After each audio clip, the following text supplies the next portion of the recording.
ખેડાના ભૂમસવીરાના મુવાડા વિસ્તારમાં રીંગણના પાકને નુકસાન થયું। ભૂમસવીરાના મુવાડા વિસ્તારમાં રહેતા કાભયભાઈએ હજારો રૂપિયા ખર્ચ કરીને રીંગણની ખેતી કરી હતી।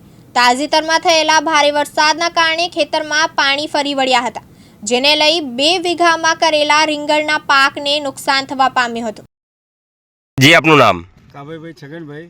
અમે દર વર્ષે અહીં આગળ ખેતી કરીએ પણ પાણી આવી જાય અંદર ખેતરની અંદર, તળાવ અમારી જોડે છે નજીક, તો અમારે ક્યારેક અમારું પાણી ભરાઈ જાય અને દર વર્ષ અમારું નુકસાન થાય અમારું, અને અમારે એકથી અમે 25,000 રૂપિયા ખર્ચો કરીએ, લાખ રૂપિયાની અમારી આવક દર વર્ષની છે, અમને મળી શકતી નહીં। શાની ખેતી કરવામાં આવી? અમે ડેટીની જ ખેતી કરીએ। કેટલું પાણી ભરાયું હતું? અમારે ક્યારેક અમારું પાણી આવેલું આપણે।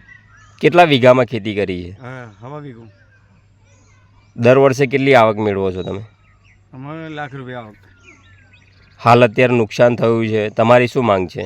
અત્યારે અમારી માંગ અમને તમારું ખર્ચ મળે એ રીતના માંગ અમારી છે। જિગ્નેશ સોડા, દિવ્યાંગ ન્યૂઝ, ખેડા।